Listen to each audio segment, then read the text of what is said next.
dans le prochain épisode de Demain nous appartient. Tandis que Victor retrouve Ryan, Rémi se rend indispensable. Dans le même temps, Marianne est à la recherche de son alliance. Attention, les paragraphes qui suivent contiennent des spoilers sur l'épisode de Demain nous appartient diffusé demain soir sur TF1. Si vous ne voulez rien savoir, ne lisez pas ce qui suit. Mardi 18 août dans Demain nous appartient. Victor retrouve Ryan et Lou n'a pas dormi de la nuit après avoir entendu la voix de sa fille. Alors que Victor jure qu'il va retrouver Nina, Timothée les interrompt et déclare qu'il a entendu sa belle-mère pleurer sa fille. Afin de préserver son fils, Victor prétend que Nina manque beaucoup à Lou. De son côté, Sarah indique à Karim que son hacker est parvenu à identifier Ryan sur le port mais qu'il n'y a malheureusement aucune trace de la fillette. Pour interroger les dockers, le capitaine Saïd sollicite Victor. Après que ce dernier a immédiatement accepté, Karim le prévient de ne rien tenter de dangereuse avant de le remercier chaleureusement. Pendant ce temps, Manon et Timothée sont à la paillote pour travailler sur leur prochain projet écologique. Mais le jeune homme, qui est convaincu que quelque chose de grave se passe et que son père lui ment depuis le début, entre dans une énorme crise. Tristan essaie de le calmer en lui conseillant de discuter avec son père pour obtenir des réponses puis appelle Victor pour qu'il vienne le récupérer. Dans l'intervalle, Victor se rend sur le port et interroge en vain quelques ouvriers.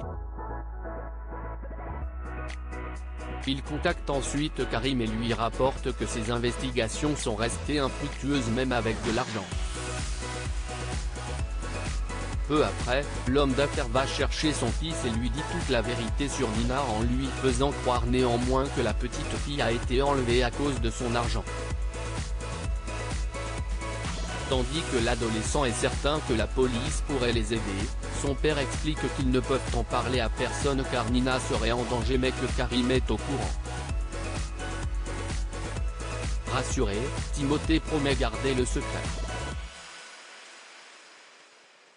En fin d'après-midi, Victor reçoit un coup de fil d'un docker qui lui donne rendez-vous près du port. Sur place, l'homme l'emmène dans un hangar où Ryan est ligoté et inconscient. Rémi se rend indispensable. Soraya est sous pression car elle doit gérer un gros dossier en l'absence de Lou. Alors que ses colocataires sont certains qu'elle va s'en sortir, l'assistante se calme puis finit de se préparer. Rémi profite alors de son absence pour lui voler un carnet de notes. Au travail, la jeune femme cherche partout ses notes préliminaires et joint Rémi afin de savoir si elle ne les a pas laissées à la coloc. L'infirmier fait mine de devoir se rendre à l'hôpital mais consent malgré tout à la dépanner. Plus tard, Soraya reçoit un message de Rémi qui se fait passer pour Thomas et l'informe que tous les parloirs sont annulés. Au même moment, Rémi débarque au cabinet avec le carnet rouge.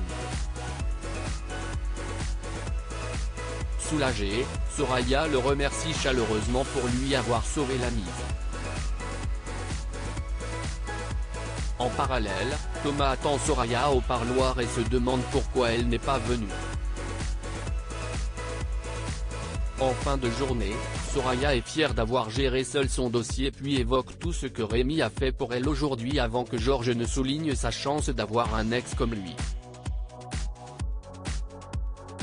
Marianne est à la recherche de son alliance. Christelle fait irruption dans le bureau de Marianne et constate qu'il est sens dessus-dessous. Le docteur Delcourt ayant perdu son alliance, l'assistante sociale propose de l'aider. Toutefois, après plusieurs heures à fouiller, les deux femmes sont toujours dans l'impasse.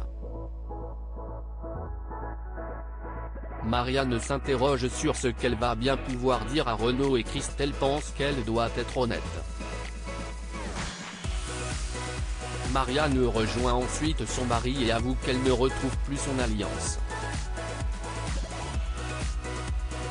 Mais Renaud, qui avait récupéré la bague de sa femme dans l'espoir de la lui remettre au doigt, la sort de sa poche. Tandis que Marianne se dit soulagée de revoir l'objet qui symbolise leur union, Renaud raconte que l'essentiel c'est qu'ils soient ensemble peu importe le nom de famille qu'elle porte.